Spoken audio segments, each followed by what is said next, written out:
Regency-era prisoners of war, Napoleon's officially sanctioned smuggler city, and water jousting. Who's up for another novel meet and greet?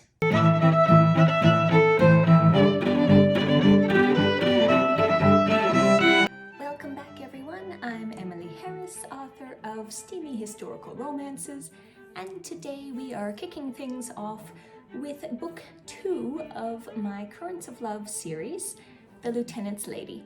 Now, this is not going to be quite as in-depth of an introduction, because I already mentioned in my last meet and greet for To Love in Silence how the idea for this series came about. Now, the interesting things that we do get to talk about today are, first, as always, I like to try and pick different themes, try something new for each book, a little bit, as much as I can. So, in the first 2 books, actually, of this series, I decided to go with a twin theme. So, our main character, our hero James, is the twin brother of our heroine from the first book, Amaryllis. These 2 books were my first attempt at writing something on a concurrent timeline. And this is because I had put these characters, the brother and sister, in basically the same place in book 1. And whereas book 1 followed the events from the point of view of the sister, book 2 then followed what happened to the brother. We meet James as he is in the process of being processed as a prisoner of war. The ship he was on, remember, the Langdon family is a naval family during the Regency era. The ship that he was on was captured, they lost the fight, and everyone aboard became prisoners of war.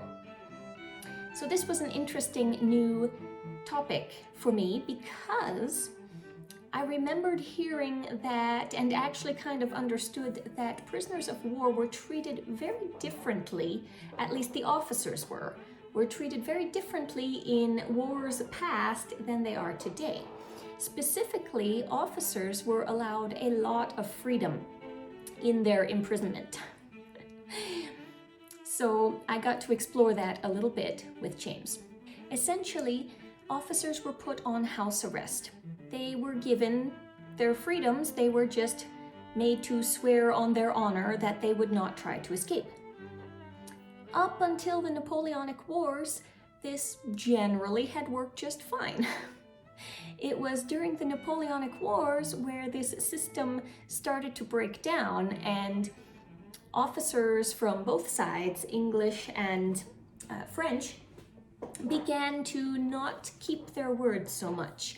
And that was kind of the incentive for changes in treatment of prisoners of war later on in subsequent history. So that was one thing. That gave me a nice little starting point for James, wherein he is housed, he is quartered with a widow in the local community. Which brings me to our second point, which is Dunkirk. I believe I mentioned this at some point in one of my previous videos. Hopefully I did. But either way, Dunkirk is the main city of choice starting in book 1. And so, of course, we continue that trend in book 2 because of the concurrent timeline.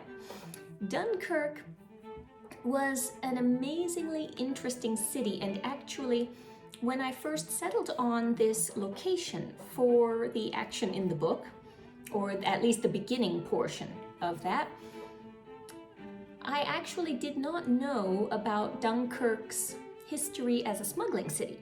I knew of it mostly from its World War II fame, when they had to evacuate troops across the channel, and I knew that it was a close enough distance that that could happen because of that history.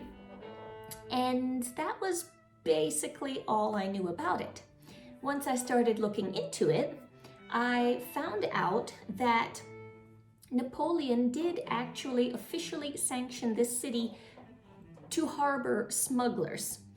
And he did that for very specific reasons, which I will get into in another video because there's a lot of interesting information there that I think hopefully warrants its own video. So I'll do that at some point in a little bit. So that's why I chose Dunkirk. I found that out, and as it turns out, that was the perfect kind of setting for my characters, because otherwise I was here stuck thinking, well, they're English, they are very obviously English, maybe they speak pretty good French, and he's got a uniform on.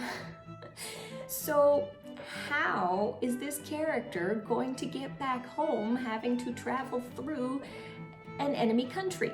That was my big issue. Now, if we set them I keep saying them, I keep talking in the plural because of the twin thing, but if I set him in Dunkirk amidst smugglers, it's a lot easier. All right, and then I do also want to introduce the second main character, the heroine of the story. And with her, again, I wanted to try something new. You will see that in many, many, many historical romances, the heroine of the story is by default a sweet and innocent, very usually naive young lady. And this is because this is what we know of the upper classes and how women were supposed to behave.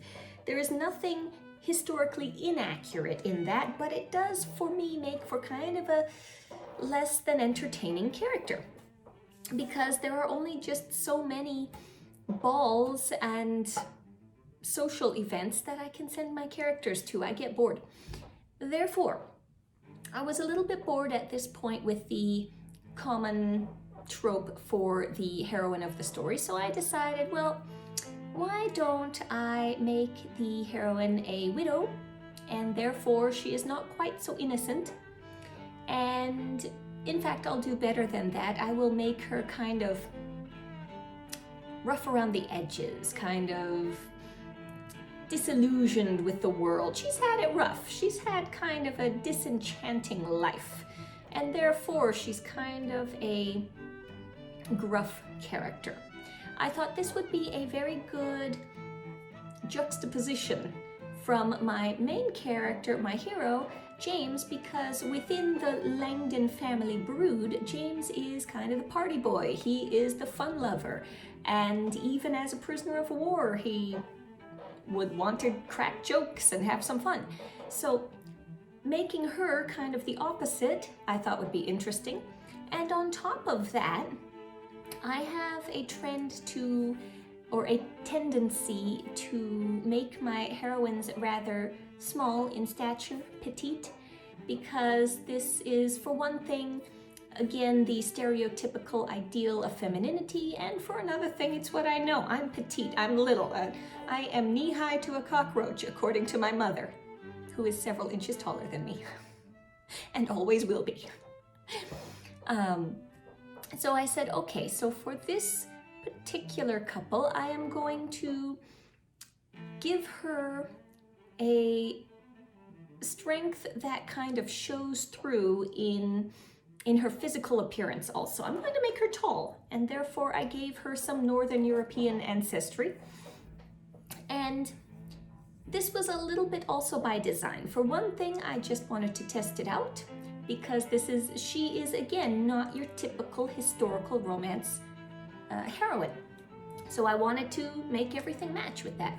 Also, I have had some very tall women friends in my life, and I have always been kind of impressed by when a woman can do tall well, meaning she owns it, she knows she's tall.